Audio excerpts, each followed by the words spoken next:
Hello नमस्कार सर्वांना, Rupali Jadhav recipe आणि ब्लॉगवर आपल्या सर्वांचं खूप खूप स्वागत. आज आपण इकडे हा रवा आहे, जाड रवा घेतला आपण 1 वाटी. इकडे आपण 2 चमचे तूप टाकले बघा. तो तूप तापलेलं आहे. आता आपण त्यात रवा ॲड करायचा आहे.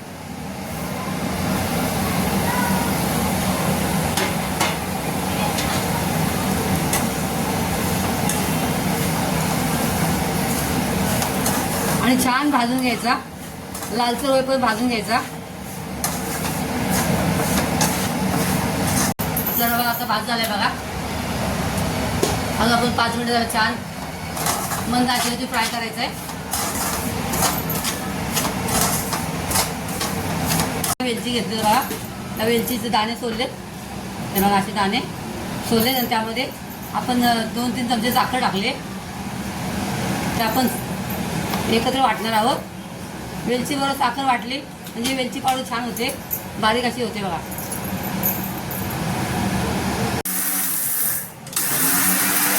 एक आंबा घेतलाय आपण. कुठला आंबा आहे?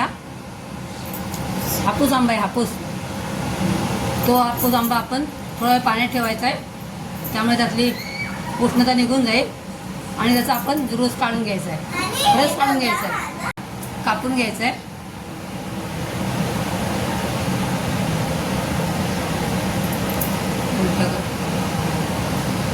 त्यामध्ये आपण सर्व रस काढून घ्यायचं आहे. काढून घेतलंय बघा. आपण थोडंसं मिक्सरमधून फिरवून घ्यायचं आहे. आपण नक्की काय बनवतोय ना. हा शिरा आपला रवा भाजून झालेला आहे. बस आपण एका प्लेटमध्ये काढून घेतलाय.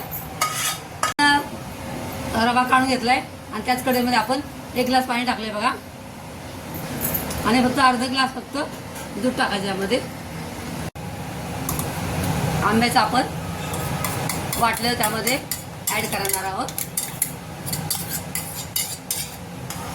आंब्याचा गर वाटलेला त्यामध्ये ॲड केला आहे बघा. व्यवस्थित सर्व एकजीव करायचं. झालं आहे बघा सर्व व्यवस्थित. छानशी उकळी आली आहे.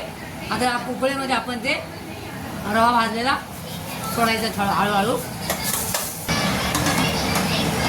आणि गॅस कमी करायचा आहे. झाकून त्याला झाकून ठेवायचं आता.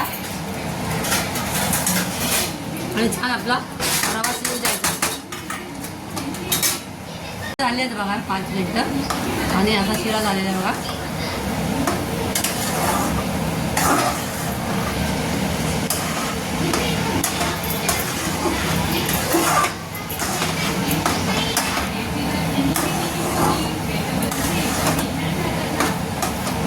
आणि आता ह्या स्टेपला आपल्याला वेलची पावडर आणि साखर वाटलेली त्यामध्ये ॲड करायचे आणि व्यवस्थित एकजीव करून घ्यायचे.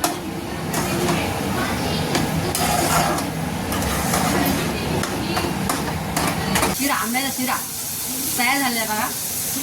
आणि आपण इथे गॅस बंद करणार आहोत.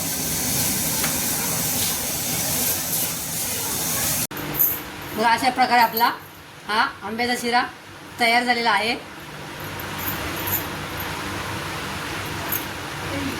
आंब्याचा सीजन असल्यामुळे तो बनवला आहे बघा. सुंदर असं झालं आहे. टेस्ट करून बघितलं आहे. आपला बघा हा आंब्याचा शिरा, मँगो शिरा तयार झाला आहे बघा. आणि खूप सुंदर आणि हेल्दी अशी रेसिपी आहे. तुम्ही नक्की आपल्या मुलांना करून द्या, नक्की आवडेल त्यांना पण. ही रेसिपी माझी तुम्हाला आवडली असल्यास लाईक आणि सबस्क्राईब करा. नवीन असाल तर चॅनल नक्की सबस्क्राईब करा. आणि हाईप करायला विसरू नका. व्हिडिओला हाईप करायला विसरू नका. परत भेटूया अशा नवीन रेसिपीसह. तोपर्यंत बाय. Thanks for watching.